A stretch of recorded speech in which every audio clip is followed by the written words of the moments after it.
क्या गेहूं को लेकर देश में ऑल इज वेल है? याद करिए, रद्द हो चुके कृषि कानून को लेकर क्या कहा जा रहा था।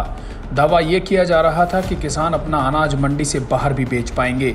इससे किसानों को अपने उत्पाद की अधिक कीमत मिलेगी और उनकी आय बढ़ेगी।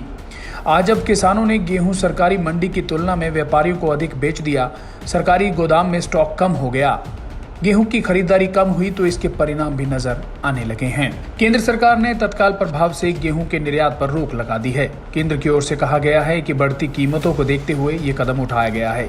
दूसरी तरफ ये स्थिति है कि 8 राज्यों में मुफ्त राशन दिए जाने वाले गेहूं में अगले महीने से कटौती करने का फैसला लिया जा चुका है।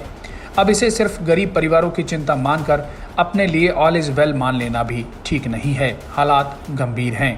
केंद्र सरकार ने यूपी समेत कई राज्यों में प्रधानमंत्री गरीब कल्याण अन्न योजना के तहत दिए जा रहे गेहूं की सप्लाई रोककर उसकी जगह भी चावल ही देने की बात कही है। यूपी चुनाव में भारतीय जनता पार्टी की बड़ी जीत की भूमिका के लिए खुद प्रधानमंत्री ने महिलाओं का विशेष धन्यवाद दिया था और आज इन्हीं महिलाओं को भोजन की चिंता सताने लगी है। महिलाएं अब ये सवाल कर रही हैं कि केवल चावल खाकर कैसे जिएंगे? क्या सरकार केवल चावल खा लेगी? महिला लाभार्थियों का ये भी सवाल है कि क्या कोई एक ही अनाज खा सकता है, केवल चावल तो नहीं खा सकते।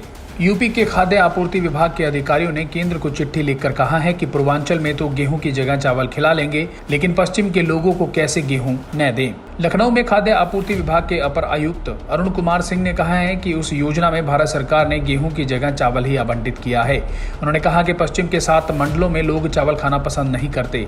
हमने अनुरोध पत्र भेजा है, वहां के लिए गेहूं भी दें और चावल भी दें। अब समझना ये भी जरूरी है कि आखिर मुफ्त अनाज की योजना से गेहूं की कटौती की नौबत क्यों आई। होता ये आया है कि सरकार किसानों से एमएसपी पर गेहूं खरीदकर उसी को मुफ्त अनाज की योजना में जनता तक पहुंचाती है। इस बार हुआ ये कि रूस यूक्रेन युद्ध के बीच वैश्विक बाजार में गेहूं की कीमत बढ़ गई। ऐसा इसलिए क्योंकि रूस और यूक्रेन दोनों ही गेहूं के बड़े निर्यातक हैं। दाम बढ़े तो सरकारी मंडी की जगह व्यापारियों ने किसानों का गेहूं ज्यादा खरीद लिया। इसका परिणाम ये हुआ कि 1 मई तक के आंकड़ों के अनुसार सरकारी गोदाम में गेहूं का स्टॉक 5 साल के सबसे निचले स्तर पर पहुंच गया।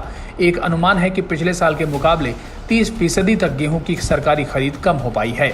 आगे इसके और भी घटने की आशंका है। ब्रेड बिस्किट पर भी महंगाई के बादल मंडराने लगे हैं। गेहूं के इस खेल में समस्या और चिंता सबके लिए बन गई है। ब्यूरो रिपोर्ट, सच कहूं।